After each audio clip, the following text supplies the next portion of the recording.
Alhamdulillah, alhamdulillah, nahmaduhu wa nasta'inuhu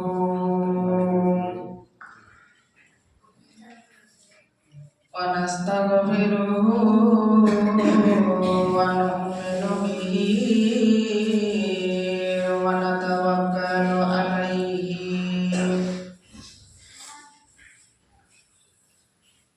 wa na'udzu billahi min syururi anfusina wa min sayyiati a'malina.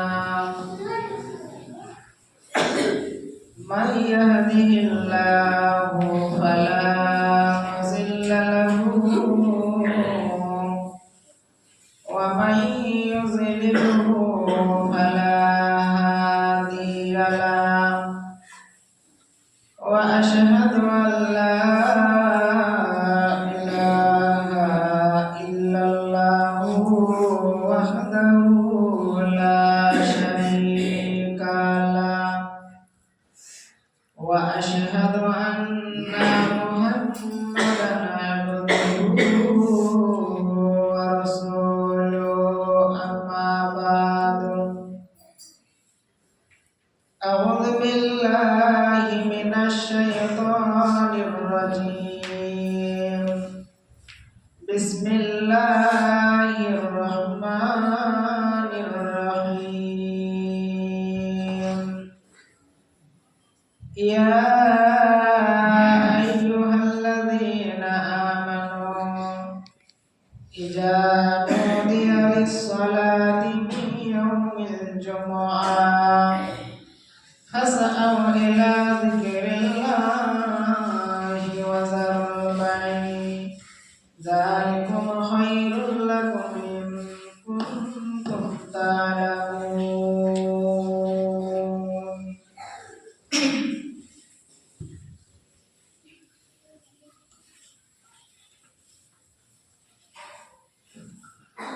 Alhamdulillah, alhamdulillahi rabbil alamin, wassalatu wassalamu ala rasulihil karim, amma ba'd. Bismillahirrahmanirrahim. Wala taqrabuz zina innahu kana fahishatan wa sa'a sabila. উপস্থিত সম্মানীয় আজকের মুসাল্লিগণ, সমস্ত প্রশংসা আছে মহান তাবারক ওয়া তাআলার জন্য, যিনি আমাদেরকে জুমার সালাত আদায় করার তৌফিক দান করেছেন। তাই সকলে বলি আলহামদুলিল্লাহ। দুরূদ ও সালাম বর্ষিত হোক সরকারে কায়নাত তাজদারে মদিনা আহমদে মুস্তাফা জনাবে মুহাম্মদ রাসূলুল্লাহ সাল্লাল্লাহু আলাইহি ওয়াসাল্লামের উপর। আল্লাহুম্মা সাল্লি আলাইহি আল্লাহুম্মা বারিক আলাইহি। আজকে এই মূল্যবান সময়ের মধ্যে যে বিষয়টি নিয়ে আলোচনা করব সেটি হলো গুনাহ থেকে বেঁচে থাকার উপায়। আমরা হচ্ছে আদম আলাইহিস সালামের সন্তান, আমরা বানি আদমের সন্তান। আমাদের দ্বারা দিয়ে ভুল হবে, যেহেতু আদম আলাইহিস সালাম জান্নাতে ভুল করেছিল, যার কারণে আল্লাহ দুনিয়াতে পাঠিয়ে দিয়েছিলেন। তাই আমরা সন্তান, আমাদের দ্বারা দিয়ে ভুল হবে, এটা স্বাভাবিক। আমাদের দ্বারা দিয়ে গুনাহ হবে, তবে গুনাহগুলোকে মাফ করার জন্য, গুনাহগুলোকে ক্ষমা করার জন্য আল্লাহ তওবার দরজা কিন্তু খুলে রেখেছে।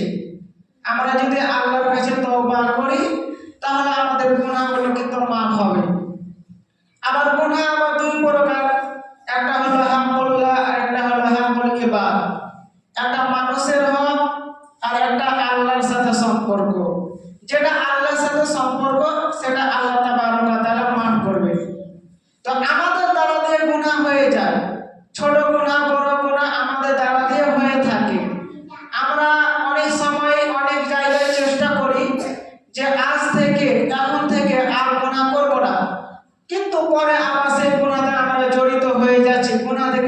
পারছি না।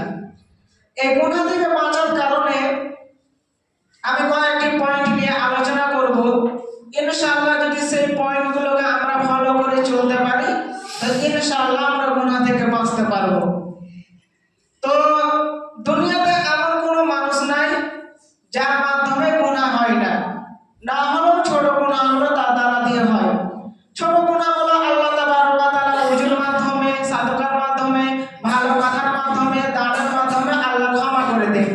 তবে বড় গুনাহগুলোর জন্য আল্লাহ নবী বলেছেন সেইগুলোর জন্য আল্লাহর কাছে তওবা করতে হবে। তো গুনাহ আমাদের দ্বারা দিয়ে হয়ে থাকে, আমাদেরকে গুনাহ মাফ চেয়ে নিতে হবে, আল্লাহর কাছে ক্ষমা চেয়ে নিতে হবে। তো গুনাহ থেকে বাঁচার জন্য প্রথম নম্বর যেটা পয়েন্ট হলো সেটা হলো যে আল্লাহকে ভয় করতে হবে। এক নম্বর পয়েন্ট হলো যে আল্লাহ তাবারক ওয়া তাআলাকে আমাদের ভয় করতে হবে। এই ব্যাপারে আল্লাহ তাবারক ওয়া তাআলা বলেছেন বিসমিল্লাহির রহমানির রহিম ইয়া আইয়ুহাল্লাযীনা আমানু তাকুল্লাহ। আল্লাহ তাবারক ওয়া তাআলা বলছেন হে ঈমানদারেরা তোমরা আল্লাহকে ভয় করো। আল্লাহর ভয় যদি মানুষের ভিতরে থাকে তাহলে তার দ্বারা দিয়ে গুনাহ করা সম্ভব হবে না।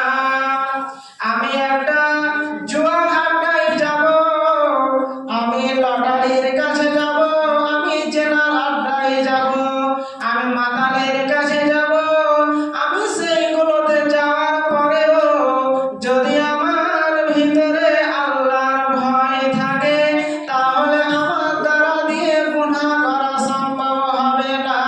ওই জন্য আল্লাহ বলেছেন ইয়া আইয়ুহাল্লাযীনা আমানু তাকুল্লাহ। যদি আমাদের ভিতরে আল্লাহর ভয় থাকে তাহলে আমাদের দ্বারা গুনাহ করা সম্ভব হবে না। তো এক নম্বর পয়েন্ট হলো যে আমাদেরকে আল্লাহর ভয় থাকতে হবে। আল্লাহর নবী মুআয বিন জাবাল রাদিয়াল্লাহু তাআলা আনহুকে ডেকে আল্লাহ নবী 10টা ওসিয়ত করলেন যে মুআয যদি আমি মরে যাই তাহলে আমার পরে তুমি আমার উম্মতকে এই কথাগুলো বলে দেবে আর তুমি নিজেও আমল করবে। তো শেষ নম্বর কথাটা মুআয বিন জাবালকে আল্লাহ নবী বললেন ওয়াকিফুহুম ফিল্লাহ। মুআয রে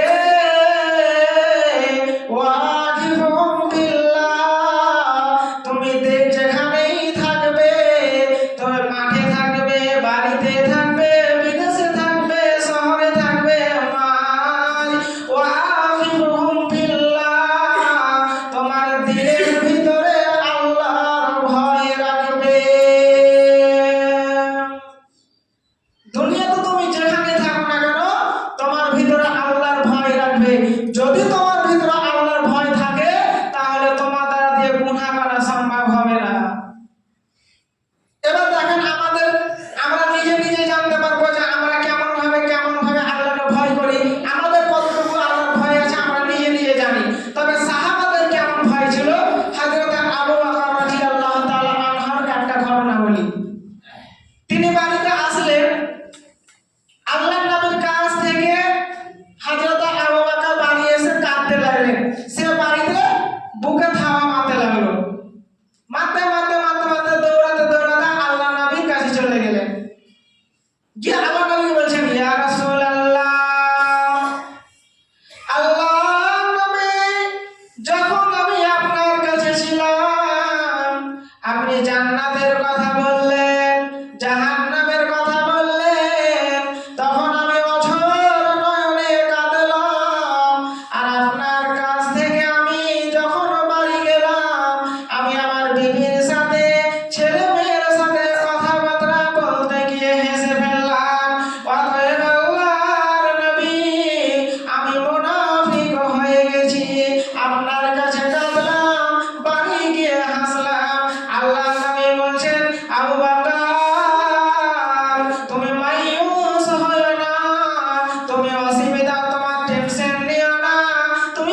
পারবো না। নাহলে দেখেন আমরা অনেক চেষ্টা করেছি যে এরপর থেকে আমি এই গুনাহটা করব না, তারপরেও আমার দ্বারা দিয়ে ওই গুনাহটা হয়ে যাচ্ছে। কেন? আল্লাহ এখনো সাহায্য করেনি, তার কারণে আমার দ্বারা দিয়ে আবার গুনাহ হয়ে যাচ্ছে। তো গুনাহ থেকে বাঁচার জন্য আল্লাহর কাছে সাহায্য চাইতে হবে। কেননা রোজ কিয়ামতের দিন আল্লাহর বিনা রহমতে কেউ জান্নাতে যাবে না। আমি রোজ কিয়ামতের দিন গিয়েছি, আমার অনেক নেকি, আমার গুনাহ কম আছে, নেকি অনেক বেশি আছে, তবে আমার ঠিকানা জান্নাতে হবে। তবে আল্লাহ যতক্ষণ পর্যন্ত তার রহমত না করবে ততক্ষণ পর্যন্ত আমরা জান্নাতে যেতে পারবো না। অতএব গুনাহ থেকে বাঁচার জন্য আর নেকি করার জন্য আমাদেরকে আল্লাহকে বলতে হবে। 3 নম্বর পয়েন্ট হলো যে যেখানে গুনাহ চলবে সেখানে তোমরা যেও না। এই ব্যাপারে কোরআনে আল্লাহ তাবারক ওয়া তাআলা বলেছেন, ওয়ালা তাকরাবুল ফাওয়াহিশা মা যাহারা মিনহা ওয়া মা বাতান। আল্লাহ তাবারক ওয়া তাআলা বলেছেন, তোমরা যেখানে ফাহিশা চলবে, যেখানে গুনাহ চলবে, যেখানে নোংরামি চলবে, তোমরা সেখানে যেও না। কারণ তুমি সেখানে গেলে তোমার বেরেনেও চলে আসবে সেইটা করার জন্য, সেই গুনাহটা করার জন্য তোমার বেরেনে চলে আসবে। অতএব তুমি একবার যদি মুখ খুলে দাও, তারা করে যে গুনাহটা করবে, তুমি মুখ খোলার কারণে ওই গুনাহটা পেয়ে যাবে। অতএব যেখানে গুনাহ চলবে সেখানে তোমরা যেও না। আল্লাহ তাবারক ওয়া তাআলা পৃথিবীর সমস্ত গুনাহগুলোকে এক জায়গায় জমা করে নাম রাখলেন ফাহিশা। অতএব ফাহিশা হলো জুয়াও হতে পারে, ফাহিশা জেনাও হতে পারে, মদ হতে পারে, সমস্ত গুনাহগুলোকে এক নাম রাখা হলো ফাহিশা। অতএব যেখানে ফাহিশা চলবে সেখানে তোমরা যেও না। অন্য জায়গায় আল্লাহ তাবারক ওয়া তাআলা তিনি বলছেন, ওয়ালা তাকরাবুস জিনা ইন্নাহু কানা ফাহিশাতাও ওয়া সাআ সাবিলা। নিশ্চয়ই তোমরা যেখানে জিনা চলে, যেখানে জিনার আড্ডা আছে, সেখানে তোমরা যেও না। জিনা করা তো দূরের কথা, জিনার কথাই তোমরা ভাববে না, সেখানে তোমরা যাবে না। সেটা একটা নোংরা পথ, সেটা জঘন্য পথ, তোমাকে জাহান্নামে নিয়ে গিয়ে ছাড়বে। অতএব মানুষ রে, যেখানে জেনার আড্ডা আছে, যেখানে জেনা চলবে, তোমরা সেখানে যেও না। তো আমাদেরকে 3 নম্বর পয়েন্ট যেটা হলো যে যেখানে গুনাহ চলবে, যেখানে গুনাহর আলোচনা হবে, সেখানে আমাদেরকে যেতে হবে না, তাহলে আমরা গুনাহ থেকে বাঁচতে পারবো। হালকা হালকা করে বলি পয়েন্টগুলো। 4 নম্বর পয়েন্ট হলো যে আমাদেরকে ভালো মানুষের সাথে চলাফেরা করতে হবে, খারাপ মানুষের সাথে চলাফেরা করতে হবে না। এই ব্যাপারে একটা হাদিসের ভিতরে আল্লাহর নবী বলেছেন যে একটা আতর বিক্রেতা যদি আসে, সে আতর বিক্রি করতে এসেছে, কিন্তু আমি তার কাছে গেলাম, আতর কিনলাম না, তারপরেও বিক্রেতা আমাকে কিছুগুলো আতর হাতে লাগিয়ে দিল, আমি কিনে নিয়ে তাও আমি সুগন্ধ পাচ্ছি, সেন্ট পেলাম। কিন্তু আমি যদি একটা কামারের কাছে যদি যাই, সেখানে গিয়ে যদি আমি বসে থাকি, তো সেখান থেকে ছিটকে আগুনগুলো আসবে, শেষ পর্যন্ত হতে পারে আমার কাপড়টা জ্বলে পুড়ে আমি ছাই হয়ে যেতে পারি। তা আল্লাহ নবী এইভাবে উদাহরণ দিলেন যে আতর বিক্রেতার কাছে থাকলে তুমি ভালো, আর কামারের কাছে তুমি থাকলে খারাপ। তা আমাদেরকে এইরকম ভালো জায়গায় থাকতে হবে। এই ব্যাপারে আরেকটা উদাহরণ দিই। আমরা সবজি মাপার সময় দাঁড়িপাল্লা যখন আমরা ওজন করি, সেই সমাতে মাপার সময় যদি কাঁটাতে একটা মাছি এসে বসে, সেরকম পার্থক্য হয় না যে ওজন কমে যাবে কি বেড়ে যাবে।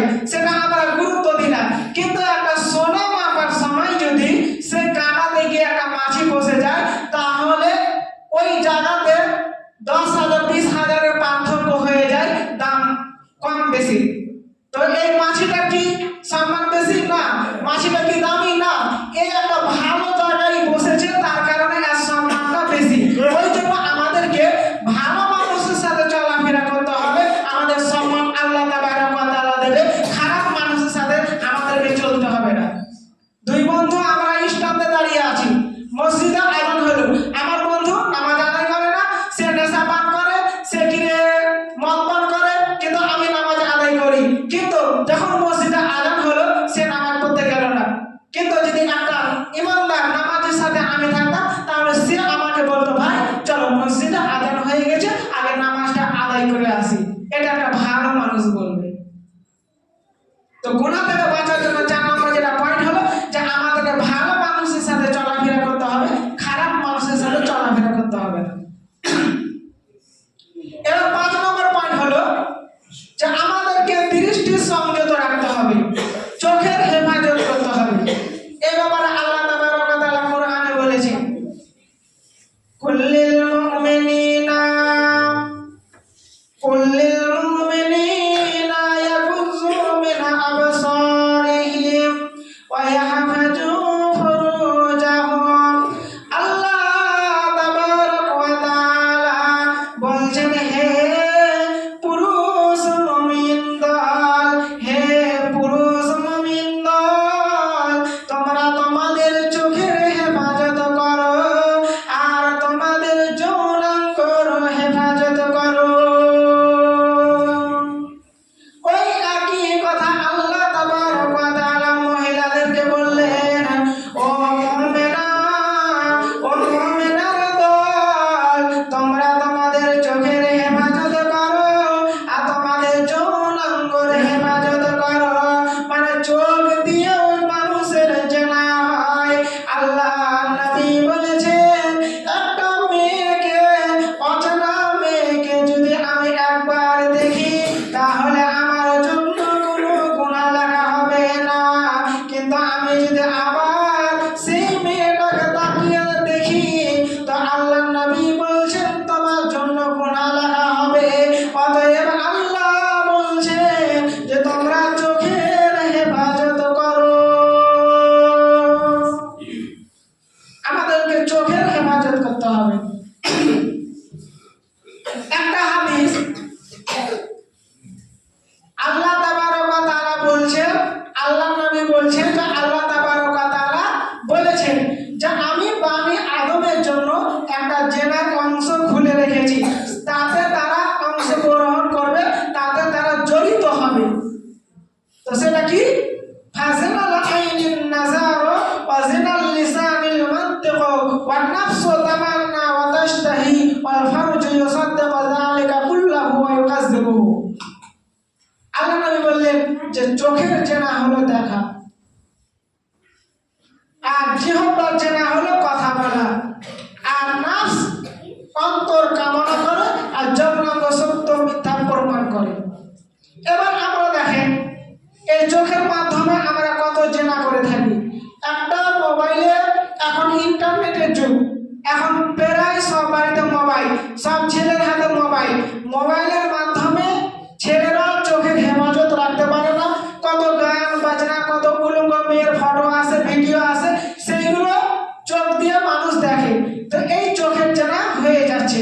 তা আল্লাহ তাবারক ওয়া তাআলা বললেন যে আমি একটা অংশ খুলে রেখেছি যাতে বানি আদমের সন্তানেরা জড়িত হবে। তো চোখের জেনা হলো দেখা। তাহলে আমরা চোখ দিয়ে কত জেনা করে থাকি। আজিনাল লিসানিল মানতিক, জিহ্বার জেনা হলো কথা বলা। আমি মানুষকে নোংরা কথা বললাম, মানুষের গীবত করলাম, মানুষের দুর্নাম করলাম, মানুষের ব্যাপারে আলোচনা করলাম, মানুষকে গাল দিলাম, জবান দিয়ে নোংরা নোংরা ভাষা বের করলাম, তা আমার জিহ্বার জেনা হয়ে গেল। ওয়ান নাফসু তামান্না ওয়া তাশতাহি, আর নাফস কামনা করে, অন্তরের জেনা হয়। অন্তরের জেনা কিভাবে হয়? মনে করেন একটা মেয়ে, আলগা মেয়ে, তাকে আমি চিনছি না, সে আমাকে চিনছে না, আমাকে মেসেঞ্জার থেকে কল করলো, 1 ঘন্টা ধরে তার সাথে কথা বললাম। কথা বলার পরে আমি মনে মনে ভাবছি যে মেয়েটা কত সুন্দর আছে, মেয়েটার কথাগুলো কত মিষ্টি, না জানি মেয়েটা কত বড় আছে, না জানি মেয়েটা কত সুন্দর আছে, অথচ আমি মেয়েটাকে দেখিনি, কিন্তু আমি কামনা করছি, ধারণা করছি। এটা হচ্ছে অন্তরের জেনা। যখন আমরা এইরকম ধারণা করব তখন অন্তরের জেনা হয়। তো আল্লাহ নবী বলেছেন, আল্লাহ নবী বলেছেন যে বানি আদমের এইগুলো জেনাতে জড়িত হবে। আর যৌনাঙ্গ সত্য মিথ্যা প্রমাণ করে।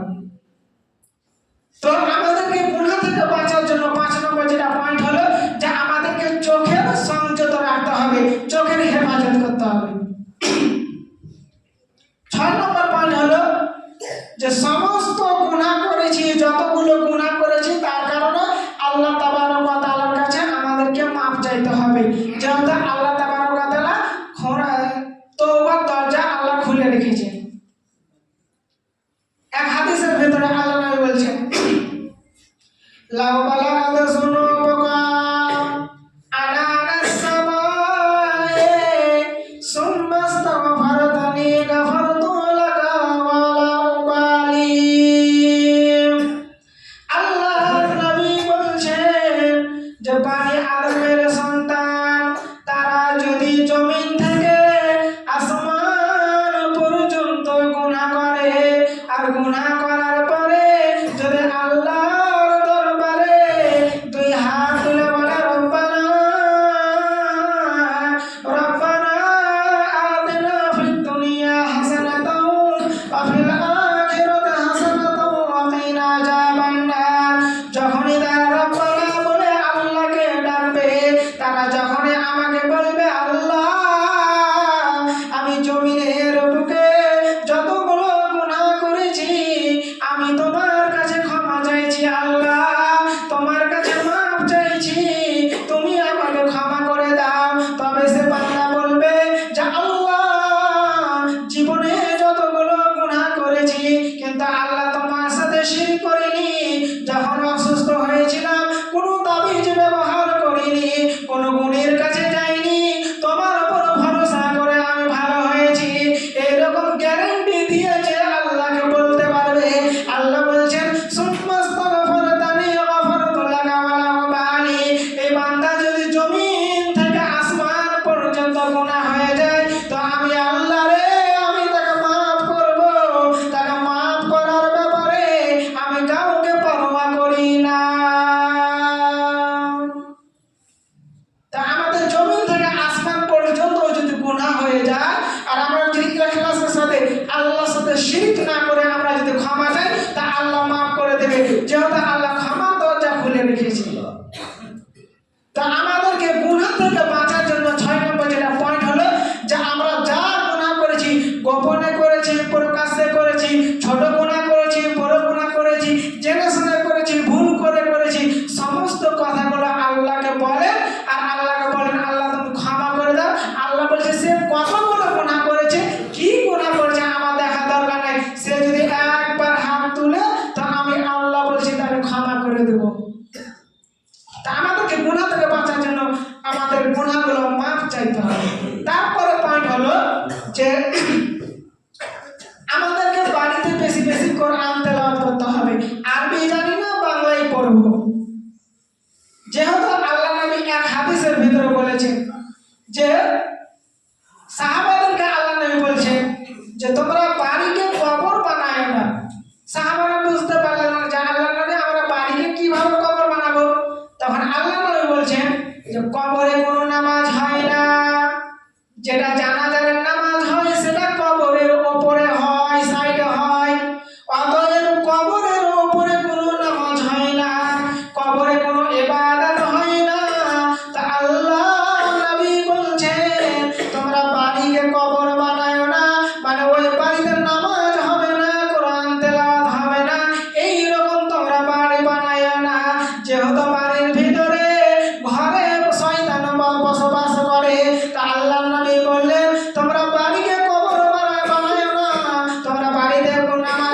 বুঝে নিতে হবে যে আমাদের অন্তর এখনো জীবিত আছে, যার কারণে আমরা আল্লাহর জিকির করছি। তা আমাদেরকে গুনাহ থেকে বাঁচার জন্য বেশি বেশি করে জিকির করতে হবে।